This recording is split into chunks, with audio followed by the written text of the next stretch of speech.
Question ही बड़ा आसान question आ गया। इस क्वेश्चन में अगर यहाँ पर ये वर्ड एगो ना लिखा हो, 2 days एगो ना लिखा हो, तो ये सही है sentence. I am writing in reply to your letter that I have received, सही है। व्हेन डिड आई रिसीव इससे मतलब नहीं है, कब रिसीव किया उससे हमें नहीं मतलब है, ठीक है।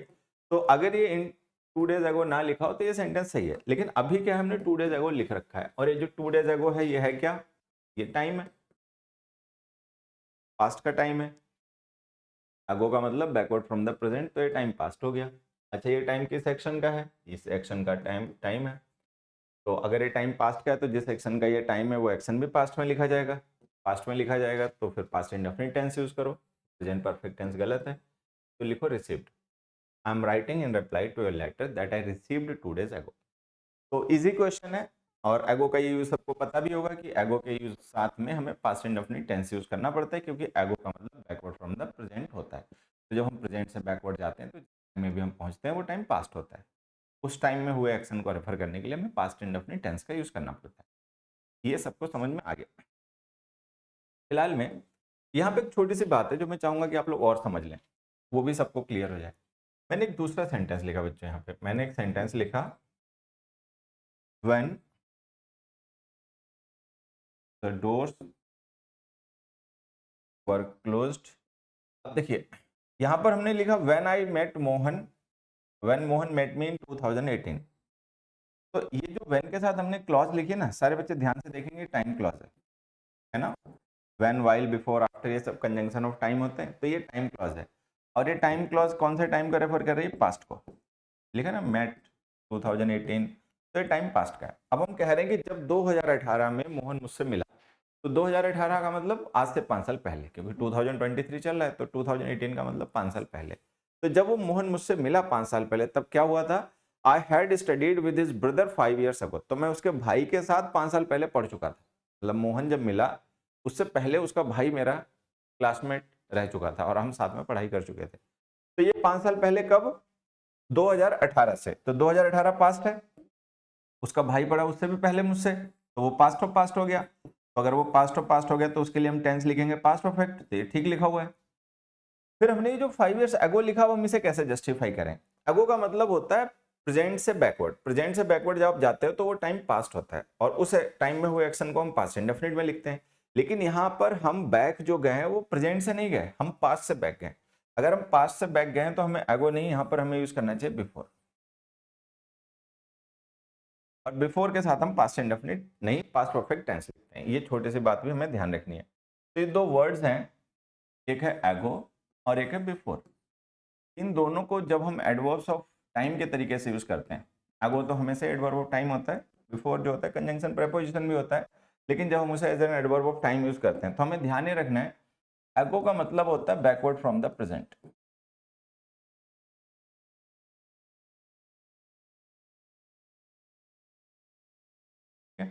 बिफोर का मतलब होता है बैकवर्ड फ्रॉम द पास्ट।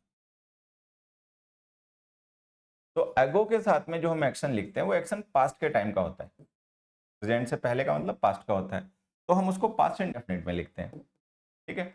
लेकिन बिफोर के साथ जो हम लिखते हैं वो एक्शन पास्ट ऑफ पास्ट का होता है, तो हम उसको पास्ट परफेक्ट टेंस में लिखते हैं। मतलब ये छोटी सी बात अगर आप लोग पहले से जानते हैं तो ठीक है, नहीं जानते तो इसको ध्यान रखना है कि एगो का यूज पास्ट इंडेफिनिट में होगा। जैसे यहाँ पे हमने प्रेजेंट परफेक्ट टेंस लिख रखा था तो वो गलत था, हमने उसको पास्ट इंडेफिनिट बना दिया। दूसरा ये ध्यान देना है कि अगर हमें पास्ट से पहले के टाइम को रेफर करना हो तो वहां एगो का यूज नहीं करना है, वहां हमें बिफोर का यूज करना है। नेक्स्ट पढ़िए। नेक्स्ट क्वेश्चन बड़ा इंटरेस्टिंग क्वेश्चन है। I am agree that archaeological treasure should be protected।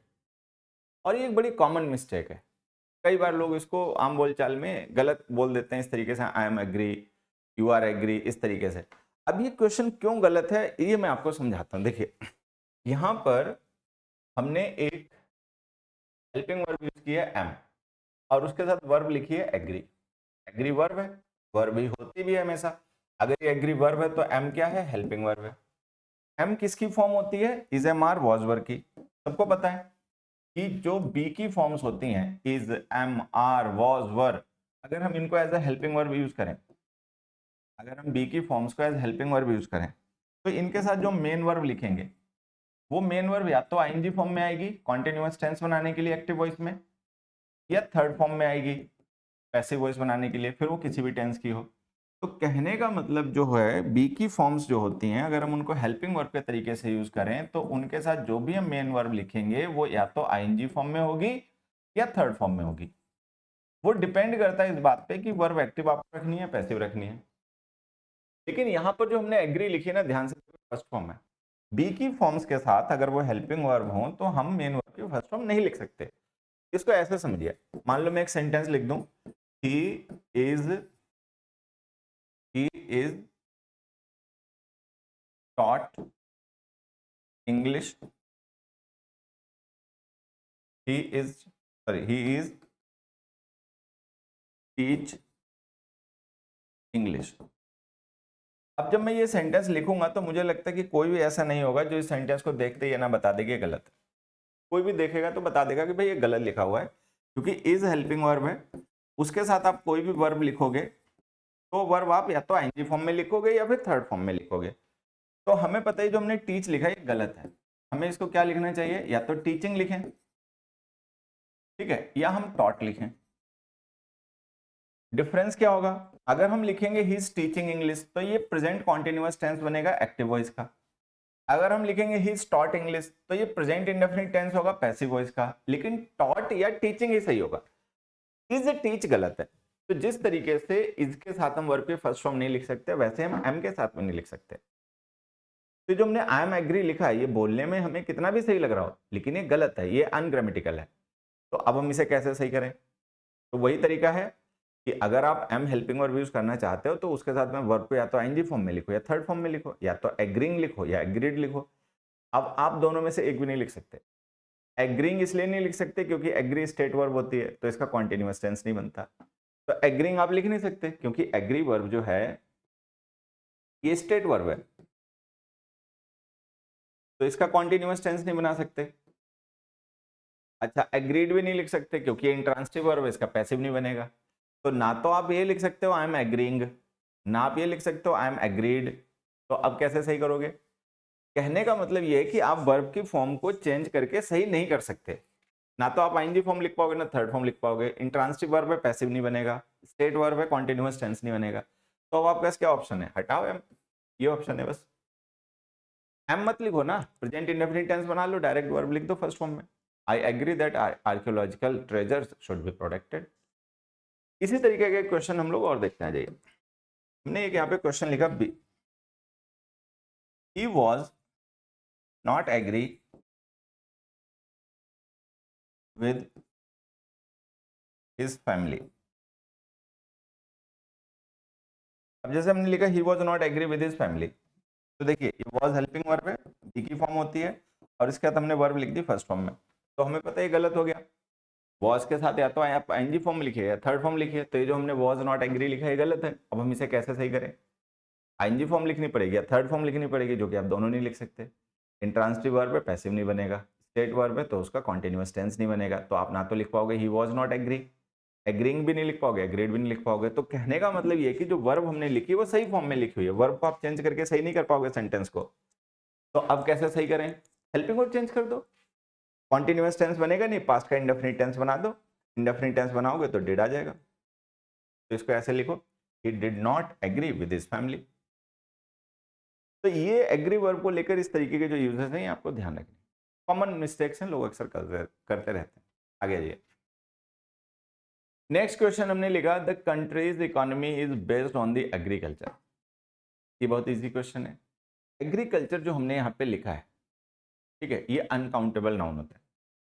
Agriculture कोई चीज नहीं जिसको हम काउंट कर लें कि एक एग्रीकल्चर, दो एग्रीकल्चर, तीन एग्रीकल्चर। ये एक अनकाउंटेबल नाउन है। सब्जेक्ट्स होते हैं, एक जैसे आप देखते हैं स्कूल कॉलेज में पढ़ाई भी होती है, एग्रीकल्चर एक सब्जेक्ट भी होता है, एग्रीकल्चर साइंस में डिग्री भी होती है, ठीक। तो ये एक सब्जेक्ट है। जो सब्जेक्ट नेम्स होते हैं, ठीक है, वो एब्स्ट्रैक्ट होते हैं, अनकाउंटेबल होते हैं। और अनकाउंटेबल नाउन्स को अगर हम जनरल सेंस में रेफर करें तो बिना आर्टिकल के लिखे जाते हैं। तो यहाँ पर हम कोई स्पेसिफिक एग्रीकल्चर की बात नहीं कर रहे हैं, हम एग्रीकल्चर इन जनरल की बात कर रहे हैं, तो द आर्टिकल हटा दीजिए, ठीक। तो एग्रीकल्चर है, इंडस्ट्री है, ये जनरल वर्ड्स होते हैं। जब हम इनको जनरल सेंस में यूज करते हैं तो अनकाउंटेबल होते हैं, इनके साथ में आर्टिकल ना लिखें। अगले पेज,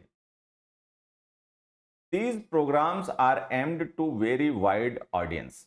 हमने कहा ये जो प्रोग्राम्स हैं ये एम मतलब इनका मतलब एम जो है वो बहुत बड़ी ऑडियंस पे है, कि मतलब बहुत बड़ी ऑडियंस को टारगेट करके ये बनाए गए हैं प्रोग्राम्स। यहाँ पर हम देखेंगे हमने एक वर्ब यूज किया एम्ड। एम वर्ब जो होती है वो टारगेट की वर्ब होती है। अच्छा, आप में से हो सकता है ज़्यादातर लोग जानते हो, जो नहीं जानते हो आगे ध्यान रखेंगे कि टारगेट की प्रेपोजिशन एट होती है। जब हमें कभी किसी ऐसे ऑब्जेक्ट को लिखना हो जो टारगेट है किसी चीज़ का, तो उसको हम एट प्रेपोजिशन के साथ में लिखते हैं। अब इंग्लिश में कुछ ऐसी वर्ब्स जो एक तरीके से टारगेट को रेफर करती हैं तो उनके साथ एट लिखा जाता है। देखिए जैसे शाउट है, शूट है, एम है, चार्ज है। अगर चार्ज का मतलब अटैक करना हो तो, ठीक है, चार्ज का मतलब अटैक करना भी होता है ना, जैसे लाठी चार्ज है, इस तरीके से। कुछ वर्ब्स ऐसी हैं जैसे स्कॉफ है, स्कॉफ का मतलब किसी पे मजाक बनाना, उस पर हंसना होता है, लाफ करना होता है, ठीक है। तो इनके बाद जो हम ऑब्जेक्ट लिखते हैं वो भी एक तरीके से टारगेट ही होता है, ठीक।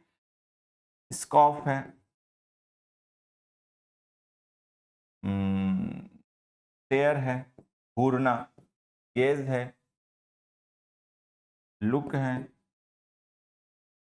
एटसेट्रा। तो ये कुछ कॉमन ऐसी वर्ब्स हैं जिनके बाद में लिखा गया जो ऑब्जेक्ट होता है वो एक तरीके से टारगेट लाइक होता है, ठीक है, कि जिसको टारगेट किया जा रहा है, हिट किया जा रहा है, चाहे नुकसान पहुंचाने की इंटेंशन से हिट किया जा रहा है, हिट किया जा रहा है, ठीक है। तो इनके साथ में ना हमें एट प्रेपोजिशन का यूज करना चाहिए। टारगेट की प्रेपोजिशन एट होती है। तो ये जो हमने लिखा है ना एम्ड टू, ये गलत है, एम्ड की जगह लिखिए एम्ड एट।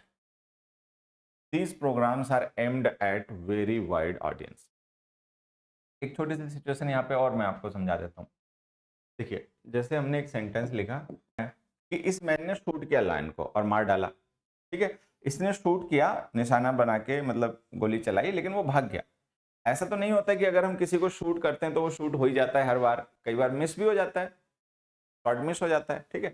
तो यहाँ पे इसने शूट किया है लायन को और लायन शूट हो भी गया है, इसी वजह से वो मर गया। तो यहाँ पे जो इसने काम किया है, इस काम का इफेक्ट इस लाइन पर आ गया है। तो वर्ब का जो एक्शन का जो इफेक्ट था वो ट्रांजिट हो गया, ट्रांसफर हो गया। तो वर्ब जो है वो ट्रांसिटिव हो गई। जिस पे ये इफेक्ट ट्रांसफर हुआ है वो वर्ब का डायरेक्ट ऑब्जेक्ट बन जाएगा, कोई प्रेपोजिशन लिखने की जरूरत नहीं है। तो लिखो the man shot the lion and killed it. लेकिन यहां पे इसने एक एक्शन किया, इसने एक काम किया, इसने शूट किया, लेकिन लायन तो शूट हुआ नहीं। तो अगर लायन शूट नहीं हुआ तो जो वर्ब का एक्शन का जो इफेक्ट था वो ट्रांसफर तो हुआ नहीं, तो वर्ब इंट्रांसिटिव रह गई। इंट्रांसिटिव रह गई तो अब हम इस लाइन को ऑब्जेक्ट किसका बनाएं? नाउन प्रोनाउन तो ऑब्जेक्ट ही होते हैं, तो ऑब्जेक्ट से बनाना ही पड़ेगा। वर्ब का नहीं बनेगा तो हम प्रेपोजिशन लिखेंगे। तो अगर हम किसी को शूट कर रहे हैं तो वो हमारा टारगेट है, जिसको हम शूट करना चाह रहे हैं। टारगेट की प्रेपोजिशन एट होती है, तो लिख दो। तो शूट को लेकर नहीं बात आपको ध्यान रखनी है। जब हम न्यूज़पेपर पढ़ते हैं और उसमें लिखा हो ही शॉट टू मैन, तो ही शॉट टू मैन का मतलब उसने दो लोगों को गोली मार दी, लग गई। लेकिन अगर हम लिख दें ही शॉट एट टू मैन, तो इसका मतलब उसने उन पर गोली चलाई, लगी नहीं। तो ये शूट वर्ब के साथ में कई बार आपने देखा होगा एट लिखा होता है, कई बार देखा होगा नहीं लिखा होता है, तो आगे से ना इसका थोड़ा ध्यान रख लेंगे। अगला, all the aircrafts have to be checked and refuelled. ठीक, प्राइमा फेस आप देखेंगे तो इस सेंटेंस में आपको कोई मिस्टेक नजर आएगी नहीं, लगेगा सब कुछ सही लिखा हुआ है, ठीक है। कि भाई हमने एक सब्जेक्ट लिखा है यहाँ पर ऑल द एयरक्राफ्ट्स, क्योंकि हमारा प्लूरल सब्जेक्ट है, ठीक। उसके साथ हमने प्लूरल वर्ब लिखी है हैव टू बी चेक्ड, ठीक है, एंड रिफ्यूल्ड ये वर्ब है, तो सब कुछ सही है। लेकिन ध्यान देना है, आप में से जो लोग जानते हैं ठीक है, नहीं जानते ध्यान रखेंगे, एयरक्राफ्ट वर्ब की सिंगुलर और प्लूरल फॉर्म सेम होती है। मतलब एयरक्राफ्ट कुछ होता नहीं है, ये वर्ड होता ही एयरक्राफ्ट है, यही इसकी सिंगुलर फॉर्म है, यही इसकी प्लूरल फॉर्म है। मतलब मैं ये कह रहा हूं कि एन एयरक्राफ्ट और 5 एयरक्राफ्ट। तो आप समझ गए होंगे कि जो यहाँ पे ये एयरक्राफ्ट लिखा है ये प्लूरल है, क्योंकि इससे पहले हमने नंबर लिख रखा 5। ये जो एयरक्राफ्ट हमने लिखा है ये सिंगुलर है। एन लिखा है, तो इसकी सिंगुलर फॉर्म भी एयरक्राफ्ट है, प्लूरल फॉर्म भी एयरक्राफ्ट है। तो ये हमें ध्यान रखना है कि there are certain nouns which have a common form. Usually क्या होता है कि कोई नाउन जब हम सिंगुलर नंबर में प्लूरल नंबर में यूज करते हैं तो उसकी फॉर्म डिफरेंट होती है। जैसे बेंच सिंगुलर है, बेंचेस प्लूरल है, ठीक है। ट्री सिंगुलर है, ट्रीज प्लूरल है। चाइल्ड सिंगुलर है, चिल्ड्रन प्लूरल है। मैन सिंगुलर है, मैन प्लूरल है, ठीक। की सिंगुलर है, कीज प्लूरल है। तो यूजुअली जैसे हम देखते हैं तो नाउन की जो सिंगुलर प्लूरल फॉर्म होती है वो डिफरेंट होती हैं, लेकिन यहाँ पे कुछ नाउन्स ऐसे भी होते हैं बच्चे जिनकी सिंगुलर और प्लूरल फॉर्म एक ही होती है, मतलब उनमें नंबर दोनों होते हैं। एयरक्राफ्ट ऐसा नहीं कि सिंगुलर ही रहेगा हमेशा, ऐसा नहीं कि एयरक्राफ्ट को अनकाउंटेबल नाउन है, ये काउंटेबल नाउन है, इसमें दोनों नंबर है, सिंगुलर नंबर भी है, प्लूरल नंबर भी है, लेकिन फॉर्म सेम है। बस ये बात ध्यान रखनी है। जो अनकाउंटेबल नाउन्स होते हैं उनमें प्लूरल नंबर नहीं होता। जैसे इंफॉर्मेशन है तो हम उसको इंफॉर्मेशन नहीं लिख सकते क्योंकि वो अनकाउंटेबल है, ठीक है, उसमें नंबर सिंगुलर ही रहेगा हमेशा, फॉर्म भी वही रहेगी। लेकिन एयरक्राफ्ट का सिंगुलर प्लूरल फॉर्म मतलब सिंगुलर प्लूरल नंबर दोनों होते हैं, फॉर्म दो नहीं होते, फॉर्म एक ही होती है। तो जैसे एयरक्राफ्ट है, ऐसे कुछ और भी वर्ड है, देखिए एयरक्राफ्ट, स्पेसक्राफ्ट। आजकल वर्ल्ड कप के मैचेस आ रहे हैं, आप लोग देखते होंगे, तो उसमें एक वर्ड यूज होता है इनिंग्स, क्रिकेट में यूज होता है ना इनिंग्स, इनिंग्स की भी सिंगुलर प्लूरल फॉर्म सेम है, ठीक है। फिश, शीप, डियर, DEER वाला, DEAR वाला नहीं, deer, data, vacation, offspring, issue, series, species, ठीक है, बैरक्स, क्रॉसरोड्स,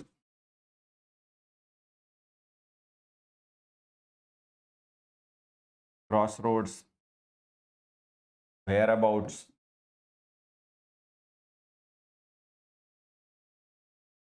हेडक्वार्टर्स,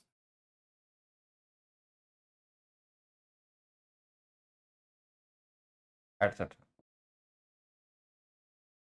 तो हमें यहाँ पर ध्यान ये रखना है कि हमारे पास कुछ ऐसे नाउन्स हैं जिनमें सिंगुलर और प्लूरल नंबर दोनों होते हैं, बट फॉर्म दो नहीं होते, फॉर्म एक ही होती है जो आपके सामने लिखी हुई है, ठीक है, यही है इनकी फॉर्म। इन्हें यूज करना है तो ऐसे यूज करना है जैसे ही लिखी हुई है। इसमें जैसे एक वर्ड आप देख रहे होंगे डेटा लिखा हुआ है, तो आप कुछ बुक्स में पढ़ते होंगे डेटा की सिंगुलर फॉर्म डेटम होती है, तो मैं आपको बता दूं यहाँ पर बताता हुआ चलूं कि डेटम जो वर्ड है वो जनरल इंग्लिश में ऑब्सोलीट वर्ड की कैटेगरी में चला गया। ऑब्सोलीट का मतलब हो गया आउट ऑफ यूज, जो अब ज्यादा यूज नहीं होते, मतलब अब आउट ऑफ यूज हो गए। तो डेटम ऑब्सोलीट वर्ड है, अब हमारे पास डेटा ही वर्ड है, यही सिंगुलर है यही प्लूरल है, ठीक है, ये सबको ध्यान रखना है। क्रॉस रोड्स का मतलब चौराहा होता है, मतलब मीनिंग तो आप अपने आप देख लेना, ऐसी कोई बात नहीं है। बस ये इशू वर्ड है, इसका मीनिंग मैं आपको ध्यान दिला देता हूँ, इस पर ध्यान रखना कि जो इशू वर्ड होता है, इशू का मतलब एक तो टॉपिक होता है, तो हम इसको इशूज प्लूरल फॉर्म में लिख लेते हैं, many issues were discussed. Issue का मतलब प्रिंट भी होता है, many issues of this magazine. Issue का मतलब ऑफस्प्रिंग भी होता है, तो जब इशू का मतलब ऑफस्प्रिंग होता है तो इसकी फॉर्म नहीं चेंज होती है, इशू ही रहता है, बस ये ध्यान रखें, ठीक। बाकी एयरक्राफ्ट है, स्पेसक्राफ्ट है, ये कुछ ऐसे वर्ड्स हैं जिनकी सिंगुलर प्लूरल फॉर्म सेम रहती है। आगे आइए, every alive creature in the sea is affected by pollution. हमने कहा कि सी में जितने भी जीवित हैं, प्राणी हैं, वो सब पॉल्यूशन से प्रभावित होते हैं, मतलब पॉल्यूशन से सबको फर्क पड़ता है। यहाँ पर हम देखें अगर इस सेंटेंस में, तो हमने एक नाउन यूज किया है क्रिएचर, इसके साथ हमने एक एडजेक्टिव यूज किया है अलाइव, और इसके साथ में हमने एक डिटर्मिनर यूज किया है एवरी। आप में से ज्यादातर बच्चे बात जानते होंगे कि जब हम कोई एडजेक्टिव यूज करते हैं तो उसके दो तरीके होते हैं।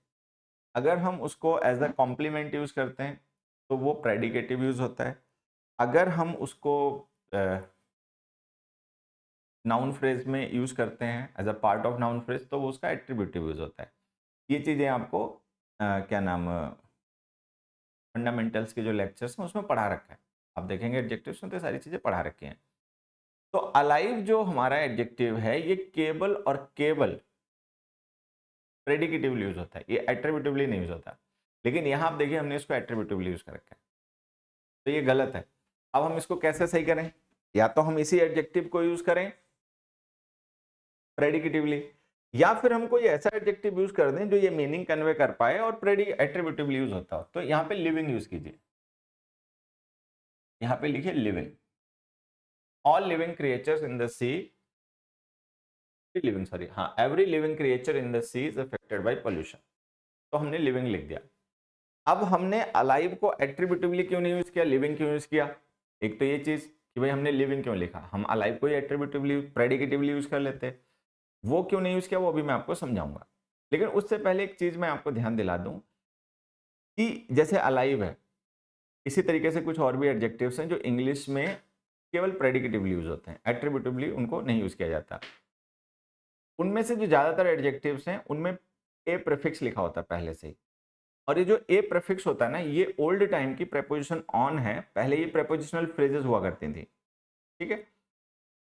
ए जो है वो लैटिन में और ग्रीक लैंग्वेज में एक प्रेपोजिशन है, इंग्लिश में आर्टिकल है, ग्रीक में ये प्रेपोजिशन होती थी ए, ठीक है। अबैक है, अलर्ट है, उसमें जो ए है ये प्रेपोजिशन है, जो इंग्लिश में क्या हुई, वर्ड का पार्ट बन गई। तो जैसे हम प्रेपोजिशनल फ्रेज लिखते हैं ना, ऑन फायर, तो ऑन फायर जो है वो ऑन प्रेपोजिशन है, फायर उस प्रेपोजिशन का ऑब्जेक्ट है, तो एक प्रेपोजिशनल फ्रेज है। लेकिन ओवर द टाइम इंग्लिश में आप देखेंगे एक नया वर्ड है जो यूज होता है, हालांकि कम यूज होता है, लेकिन एक वर्ड है अफायर। तो अफायर जो है वो एक्चुअल में ऑन फायर ही है। तो ज्यादातर ऐसे वर्ड्स जो इंग्लिश में प्रेडिकेटिवली यूज होते हैं वो ओल्ड टाइम की प्रेपोजिशनल फ्रेजेस हैं जो सिंगल वर्ड में कन्वर्ट हो गए, और उनको केवल प्रेडिकेटिवली ही यूज किया जाता है। तो ये वर्ड्स में कुछ ऐसे आपको बता देता हूं, आप लोग इनका ध्यान रखेंगे। देखो, alive, alike, alone, aloof, alert, awake, aware, unaware, addicted, accustomed,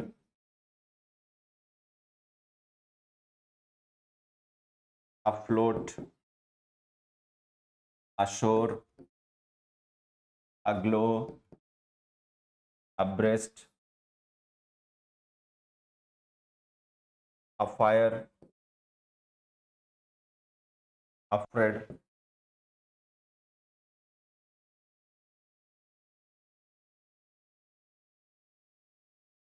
ablaze,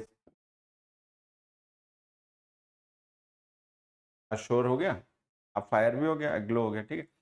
उसके बाद में कुछ वर्ड्स हैं जैसे फॉन्ड, उनमें ए नहीं होता लेकिन वो भी फॉन्ड, इल, वेल। वैसे तो इल और वेल एडजेक्टिव होते हैं, एडवर्ब होते हैं, लेकिन अगर हम इन्हें एज एन एडजेक्टिव यूज करें, एडजेक्टिव ऑफ हेल्थ होते हैं, तो इनको भी प्रेडिकेटिवली ही यूज किया करो। एक वर्ड इसमें लिखना अस्लीप।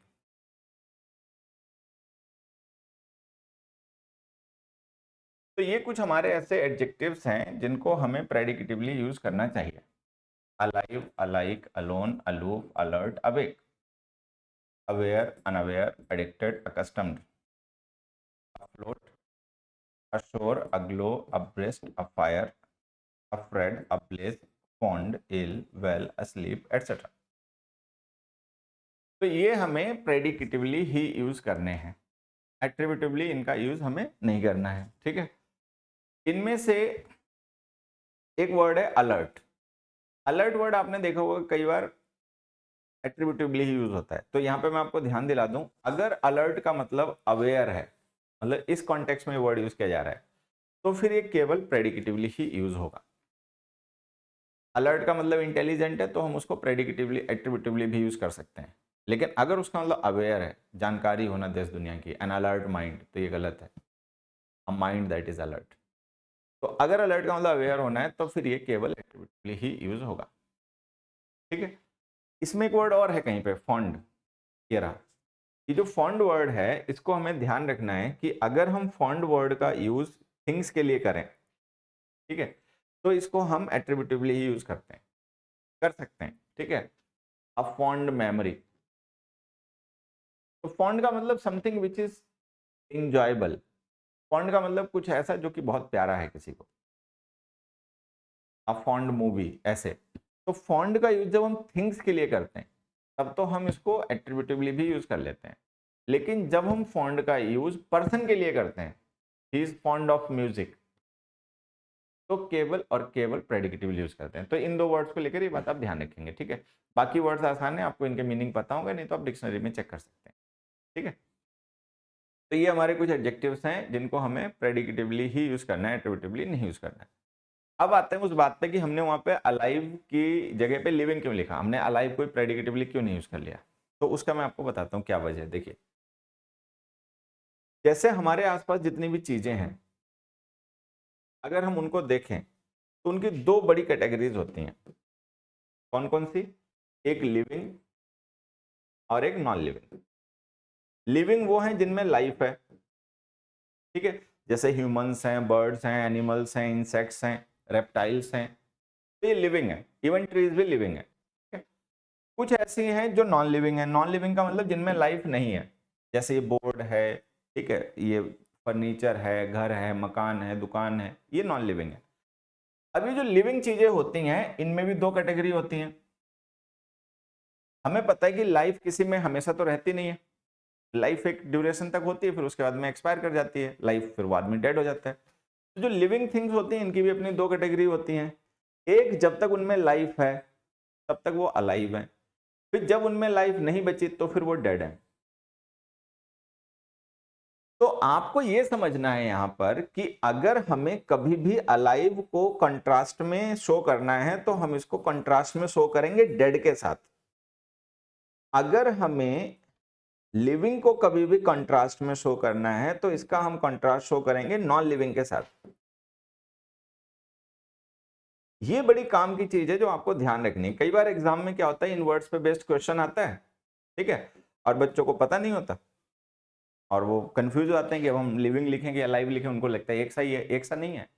लिविंग का मतलब है जिसके अंदर लाइफ है, के अंदर जीवन होता है, और अलाइव का मतलब जो अभी डेड नहीं हुआ है, जो अभी भी जिंदा है। अलाइव का मतलब which is not dead, dead का मतलब विच इज नॉट अलाइव। ठीक। अब जैसे ये जो बोर्ड है जिस पर मैं आपको पढ़ा रहा हूं, अगर मुझे इसे कहना तो मैं इसे क्या कहूं कि ये डेड है या नॉन लिविंग है, तो हम इसे डेड नहीं कहेंगे, हम इसे कहेंगे नॉन लिविंग है। डेड का मतलब है कि ये पहले कभी अलाइव रहा होगा, इसमें लाइफ रही होगी, इसमें कभी नहीं थी, ठीक है। तो डेड का कॉन्ट्रास्ट अलाइव होता है, लिविंग का कॉन्ट्रास्ट नॉन लिविंग होता है। अब उस क्वेश्चन को आप देखोगे तो आपको समझ में आ जाएगा कि हमने अलाइव को प्रेडिकेटिवली ना यूज करके लिविंग को क्यों यूज करा। Every living creature in the sea is affected by pollution. अब जैसे सी है तो सी के अंदर मछलियां होती हैं, सी लाइफ होती है, लेकिन उसके अलावा भी पत्थर वगैरह भी होते हैं वहां पर, बाकी चीजें भी हैं, ऐसी चीजें भी जो नॉन लिविंग है। तो जो नॉन लिविंग है उन पर तो पॉल्यूशन का फर्क नहीं पड़ेगा, लेकिन जो लिविंग है उन पे पॉल्यूशन का फर्क पड़ता है, ठीक है। तो वहां पे कंट्रास्ट हो किया जा रहा है लिविंग और नॉन लिविंग के बीच, इसीलिए हमने वहां पे लिविंग लिखा। अगर हमें अलाइव ही यूज करना होता तो फिर हम प्रेडिकेटिवली यूज कर लेते हैं, बात ध्यान रखनी है। नेक्स्ट